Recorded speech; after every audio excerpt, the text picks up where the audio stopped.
தமிழ் தமிழ் என்று வியாபார பொருளாகிவிட்ட தமிழை அதை வளர்ச்சி பாதையிலே அழைத்துச் செல்ல இப்படிப்பட்ட விழாக்கள் ஏதுவாக இருக்கின்றன.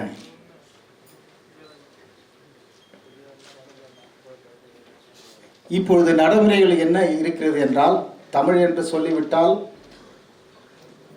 மேடைகளில் நன்றாக இருக்கும், அரசியல் வியாபாரத்திற்கு சிறப்பாக இருக்கும் என்று ஆகிவிட்ட நிலையில் நிச்சயமாக கவிஞர்களை போற்றுவதற்கு ஒரு கவிஞர் முன் வருகிறார் என்றால் நிச்சயமாக அது ஒரு பெரிய சாதனை. அதுவும் தமிழறிஞர் மற்றவர்களை தமிழறிஞர் என்று ஒத்துக்கொள்வதற்கே நிச்சயமாக ஒரு பெரும் முயற்சி வேண்டும், பெரும் சிந்தனை வேண்டும். அந்த சிந்தனையை காலங்காலமாக பல ஆண்டுகளாக கடைபிடித்து கவிஞர்களை உருவாக்கி அவர்களை அறிமுகப்படுத்தி இருக்கிறார் என்றால் திரு பொன்னடியான் அவர்கள் நிச்சயமாக போற்றப்படக்கூடியவர். அவருடைய முயற்சியினால் பல கவிஞர்கள் அறிமுகப்படுத்தப்பட்டிருக்கிறார்கள். அறிமுகப்படுத்துகிறார் என்றால் ஒரு தமிழினுடைய மக்களை வெளி உலகுக்கு அறிமுகப்படுத்துகிறார் என்று பொருள். இன்று மேடையிலே பார்க்கின்றேன், அனைவரும் தமிழால் ஒன்று இணைந்திருக்கின்றோம். திரு மயில்சாமி அவர்கள் சொன்னார்கள், அந்த காலத்திலே இந்தி பாடல்கள் தான் கேட்டுக்கொண்டிருப்போம் என்று. இந்தி பட டியூன்கள் தான் தமிழுக்கு வரும், ஆனால் தமிழ் பட டியூன்கள் தான் இந்திக்கு செல்லும் இப்பொழுது என்ற நிலையை மாற்றியவர், உலகம் முழுவதும் திரும்பி பார்க்க வைத்த, தமிழை உலக அரங்கிற்கு எடுத்து செல்லக்கூடிய ஒரு அளப்பெரிய ஆற்றலை உடைய திரு இசைஞானி இளையராஜா அவர்கள் ஒரு கிராமத்தில் இருந்து வந்து இப்படி சாதனை படைத்திருக்கின்றார் என்றால் அது தமிழினால் தான் முடிந்தது. எப்படி அவர் தன்னுடைய தாய்க்கு மரியாதை கொடுக்கிறாரோ அதே அளவிற்கு தமிழுக்கும் மரியாதை கொடுத்திருக்கிறார். அதனால் தான் இந்த அளவுக்கு உயர்ந்திருக்க முடிந்தது. அதே போன்று திரு மயில்சாமி அவர்களும் தமிழிலை படித்தால் வியாபாரம் ஆகாது, பிழைப்பு கிடைக்காது என்று நினைக்கின்ற காலத்திலே தமிழ் வழியிலே படித்து தமிழிலும் நாம் சாதிக்க முடியும், தமிழ் வழியிலும் சாதிக்க முடியும் என்று ஒரு சாதனையாளராக நம் முன் நிற்கின்றார். அயல்நாட்டுக்கு சென்று வந்தால்தான் உயரிய படிப்பு கிடைக்கும், பெரிய வேலை கிடைக்கும், பெரிய சிந்தனையாளராகவும் விஞ்ஞானியாக இருக்க முடியும் என்பதை முறியடித்து சந்திரயான் மங்கள்யான் என்பதையெல்லாம் அனுப்பி இப்பொழுது சொன்னார் ஒரு வாரத்துக்கு ஒரு முறை கூட செலுத்தலாம் என்று. இதற்கெல்லாம் முயற்சி தான் வேண்டும். அதற்கு மொழி ஒரு தடை அல்ல.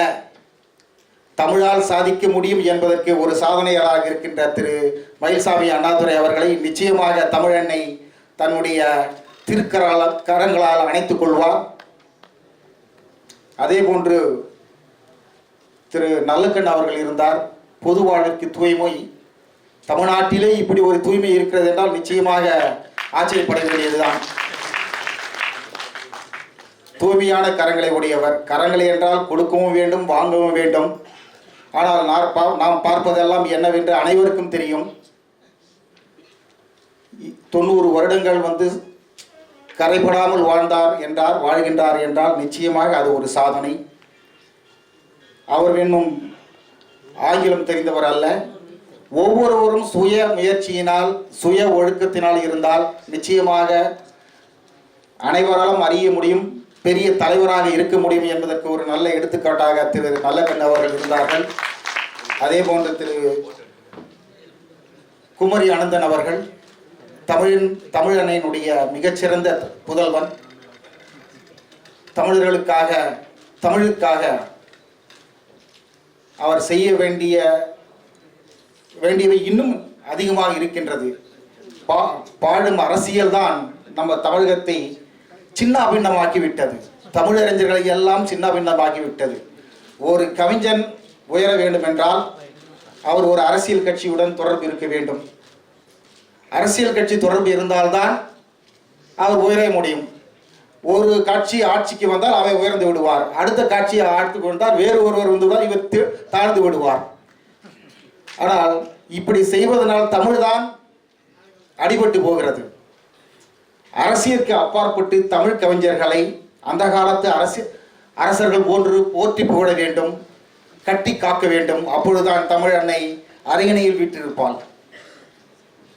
இப்பொழுது சொன்னார்கள், அறிமுகப்படுத்தியவர் சொன்னார், ஹார்வர்டு யூனிவர்சிட்டியில் தமிழ் இருக்கை அமைய வேண்டும், வடமொழிக்கு இணையாக இருக்க வேண்டும் என்று தமிழகத்திலே இருந்து சென்ற 3 மருத்துவர்கள் அவருடைய சொந்த பணத்திலே 6 கோடி ரூபாய் கொடுத்திருக்கிறார்கள். மொத்தம் 40 கோடி வேண்டும். இங்கு இருக்கின்ற அரசியல்வாதிகள் எல்லாம் பிச்சை கேட்டார்கள். அவர்கள் சொன்னார், நாங்கள் சொற்கள் மட்டும்தான் கொடுக்க வேண்டும், எங்களால் பணத்தை கொடுக்க முடியாது என்று சொல்லிவிட்டார்கள். ஆங்கில ஹிந்து பத்திரிகை அதை ஒரு முனைப்பாக எடுத்து நடத்தி இருக்கிறது. இங்கு இருக்கின்ற தமிழ் அறிஞர்களை நாம் சிறந்தாழ்ந்தி வேண்டுகொள்கிறேன். அந்த முயற்சி வெற்றியடைய உங்களால் இயன்ற காணிக்கையை செலுத்த வேண்டும்.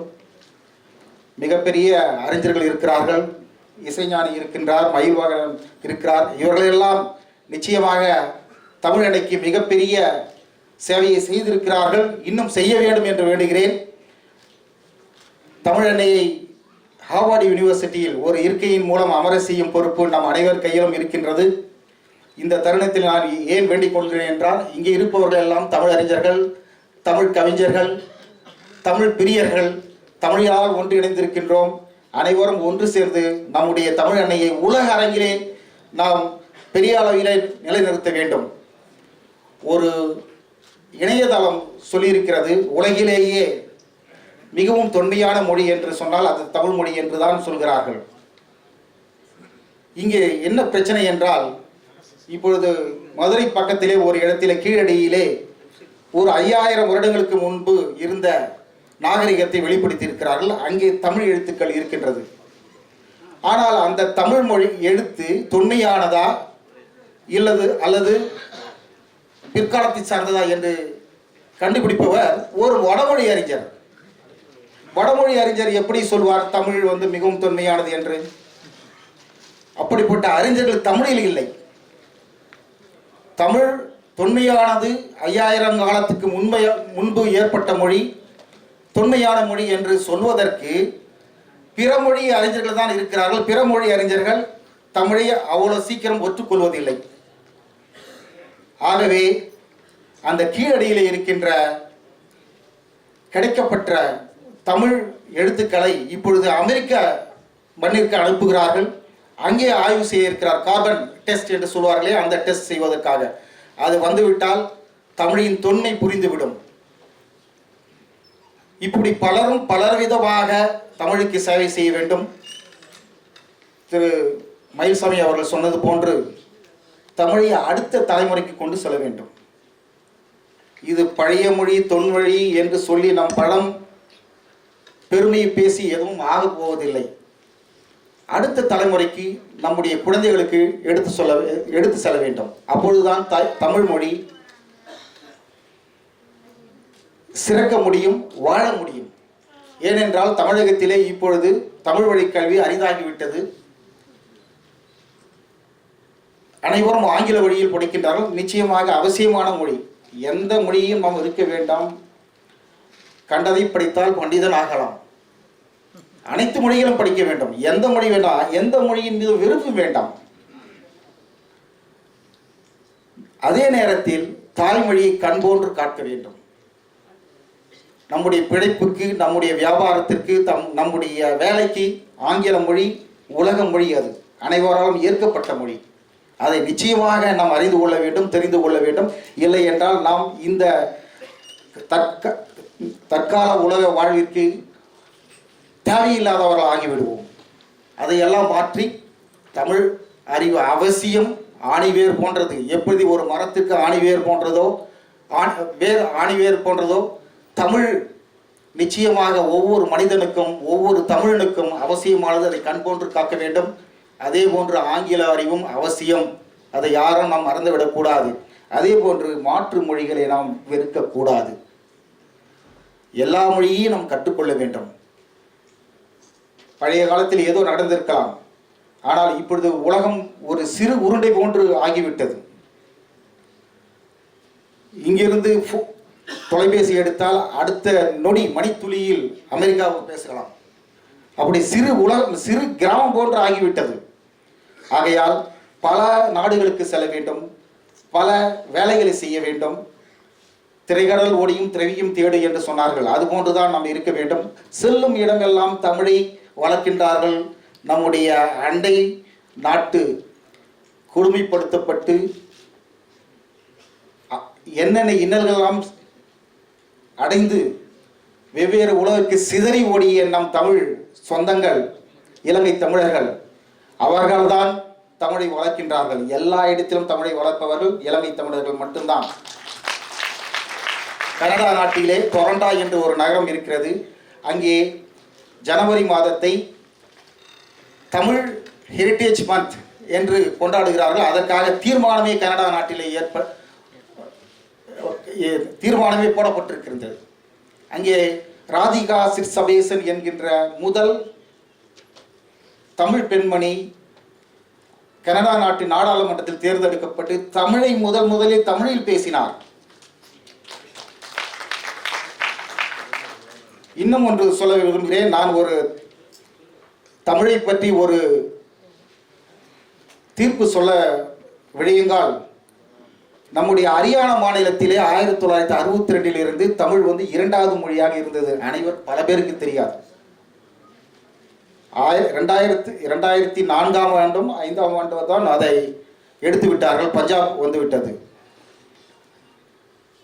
ஹரியானாவில் ஹிந்திக்கு அடுத்து தமிழை ஆட்சி மொழியாக வைத்திருந்தார்கள், 2வது மொழியாக. ஏனென்றால் தொன்மையான மொழி என்று அதற்கு ஒரு அங்கீகாரம் இருந்ததனால்தான் அதை வைத்திருந்தார்கள்.